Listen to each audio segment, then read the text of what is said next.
Sun's Dawn, Book 2 of 2920, the last year of the First Era, by Vivec Townway 3. Sun's Dawn, 2920. The Isle of Artaeum, Somerset. Sotha Seal watched the initiates float one by one up to the Oassum tree, taking a fruit or a flower from its high branches before dropping back to the ground with varying degrees of grace. He took a moment while nodding his head in approval to admire the day. The whitewashed statue of Sarabane, which the great mage was said to have posed for in ancient days, stood at the precipice of the cliff overlooking the bay.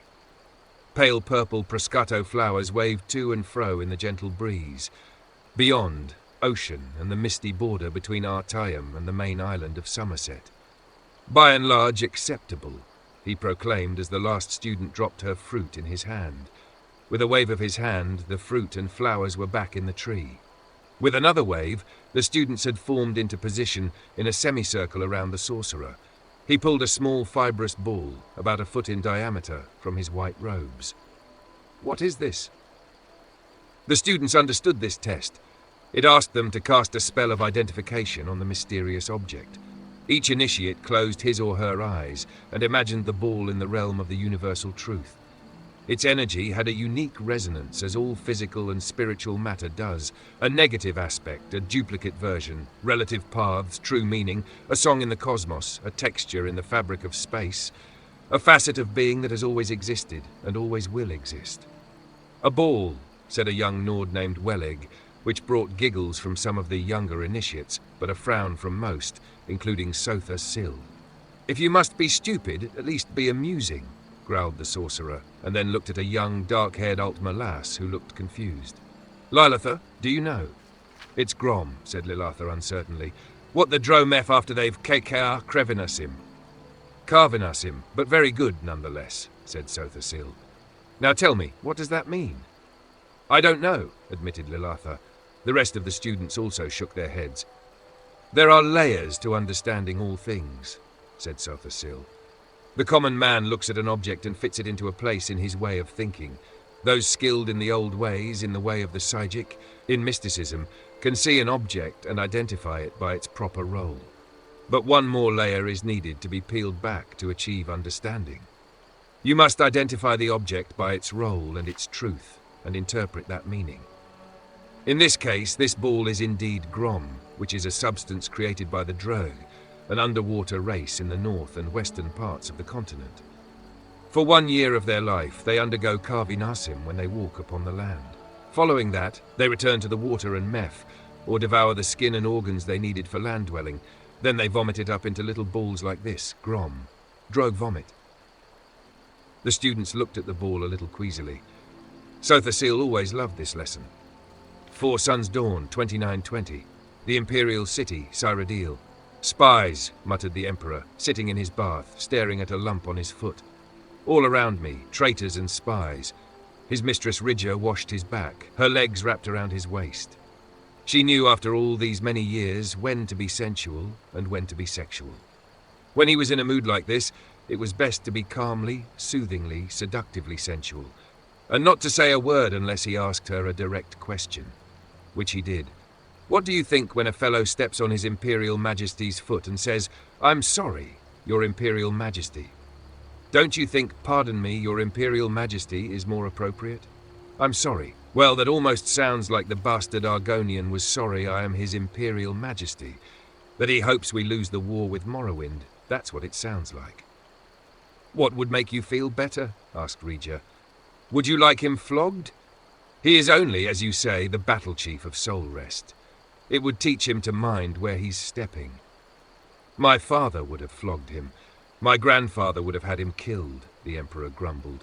"But I don't mind if they all step on my feet, provided they respect me and don't plot against me. You must trust someone." "Only you," smiled the Emperor, turning slightly to give Ridger a kiss. "And my son Juilek, I suppose, though I wish he were a little more cautious." "And your council and the potentate?" asked Ridger. "A pack of spies and a snake," laughed the Emperor, kissing his mistress again.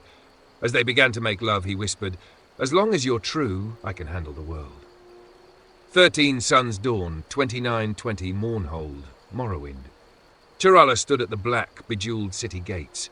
A wind howled around her, but she felt nothing. The Duke had been furious upon hearing his favourite mistress was pregnant and cast her from his sight. She tried again and again to see him, but his guards turned her away. Finally, she returned to her family and told them the truth. If only she had lied and told them she did not know who the father was, a soldier, a wandering adventurer, anyone. But she told them that the father was the Duke, a member of the House Inderil. And they did what she knew they would have to do, as proud members of the House Redoran. Upon her hand was burned the sign of expulsion her weeping father had branded on her. But the Duke's cruelty hurt her far more. She looked out the gate and into the wide winter plains, twisted, sleeping trees and skies without birds. No one in Morrowind would take her in now. She must go far away. With slow, sad steps, she began her journey. 16 Sun's Dawn, 2920 Central, Anaquina, modern-day Elsewhere. What troubles you? Asked Queen Hasama, noticing her husband's sour mood. At the end of most lovers' days, he was in an excellent mood, dancing in the ballroom with all the guests, but tonight he retired early. When she found him, he was curled in the bed, frowning. That blasted bard's tale about Polydor and Eloisa put me in a rotten state, he growled. Why did he have to be so depressing? But isn't that the truth of the tale, my dear? Weren't they doomed because of the cruel nature of the world? It doesn't matter what the truth is. He did a rotten job of telling a rotten tale, and I'm not going to let him do it anymore. King Drozel sprang from the bed. His eyes were rheumy with tears. Where did they say he was from again? I believe Gilverdale in easternmost Valenwood, said the Queen, shaken. My husband, what are you going to do? Drozel was out of the room in a single spring, bounding up the stairs to his tower. If Queen Asama knew what her husband was going to do, she did not try to stop him.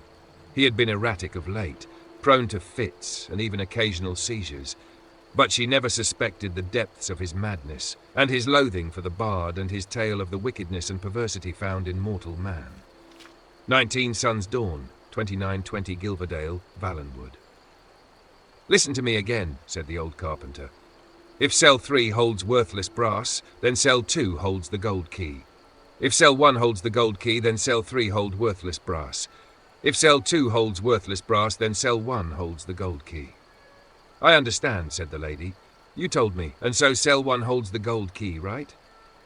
No, said the carpenter. Let me start from the top.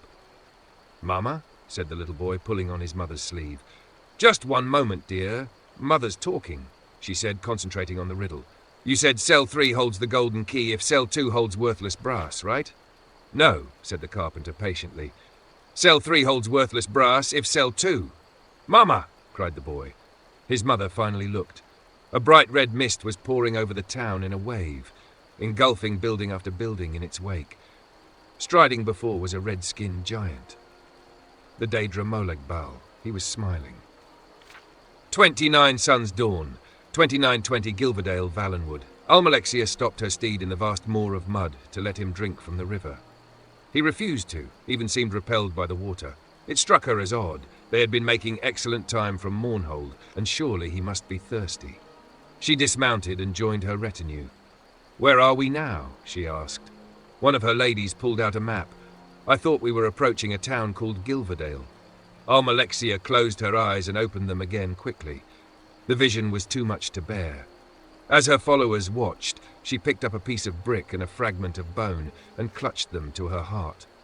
We must continue on to Artaeum, she said quietly. The year continues in Furseed.